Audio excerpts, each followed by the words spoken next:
Next to me is a man who has undoubtedly made his mark on the amateur scene over the last 12 months, and he's looking to do just that now out on the PGA Tour. Bryson Dechambeau, what a 12 months you have had. You've Thanks. now turned pro. This is your first major championship as a professional. What's it like to be here at Oakmont? Oh, it's an honor. It's my second US Open, and I didn't know if I was going to be back this year. I knew it right after the amateur, but then obviously turning professional was going to change things. As reigning US amateur champion, you did have exemption for the US Open, but you chose to give that up and re-qualify as a pro. Was that a bit of a risk, or was it just always a confident thing that you had? I thought that playing on the PGA Tour and as a professional rather than as an amateur would obviously allow me to potentially play on the PGA Tour by the end of this year, rather than stay amateur and play as an amateur in these two events and not make any money, nor make any money in the events that I have played in. Well, it's not just the US Amateur Championship that you won last year, also the NCAA Championship. You've joined an elite of very small, prestigious players who have done that. What great an honor was that for you to do that? Well, that's something that you can't fully describe. I mean, you're in golf history where not very many people have done that, and that's something I'll take to the grave, and I'm pretty proud and honored to be a part of that group. Well, you're right up there with Tiger and Phil on that list, and let's talk about the Masters. Your first major where you made the cut, the silver cup for you. What an amazing week. Just describe it to us. It's an honor. It's something that I'll never forget, and I'll always remember as being the highlight of my amateur career. I think one thing that's underrated is the amateur dinner. That's something that's incredibly special that not very many people get to go to, nor stay up in the crow's nest. That's another aspect of it that most people don't get to ever do. Yeah. It was something I'll never forget. It's quite a treat. Well, you turned pro a couple of days after that. Your first event at Hilton Head, you only, finished fourth. That is a fantastic result. Were you expecting that? Well, I knew that I could be right up there. I know that I have the game to win every single week. It's just about putting a formula together and executing the formula. And if it goes well and I get a couple breaks to go my way here or there, and I'm right up there next to the lead, and you just got to finish it off at that point. But well, everyone calls you the golfing scientist. You call yourself the golfing scientist.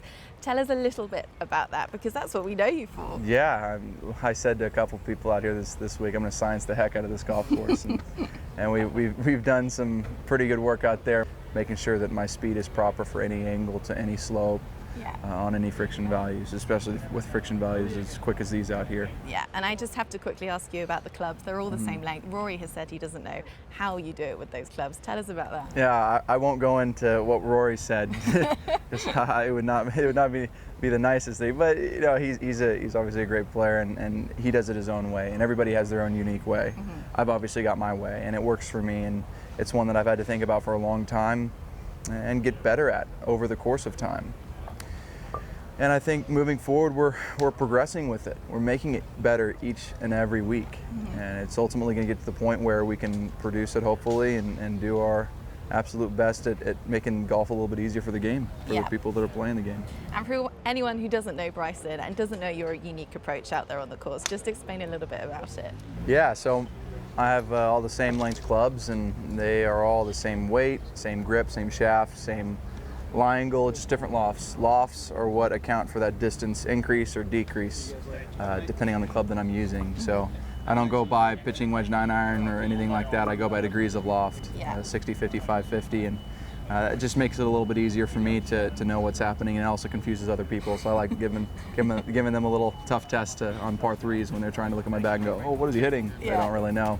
But I like swinging on the same plane, and with that same length, I'm able to swing on that same plane in the same body posture, no matter the situation. And just finally, I know you have said golf previously has driven you to a point of madness. What would you say to those amateurs who feel that frustrating experience every time they toe the game? Just keep swimming. Just like, it's a dumb quote, but it's a great quote from Finding Nemo, is just keep swimming. I told that to my dad a while ago, back when he was struggling too, and he's remembered that, and he's told me that ever since. So it's been nice to have that, and it's what you just got to keep doing. It's been tough, missing 4 cuts. It's not always fun, but you just got to keep going, and you get better every week.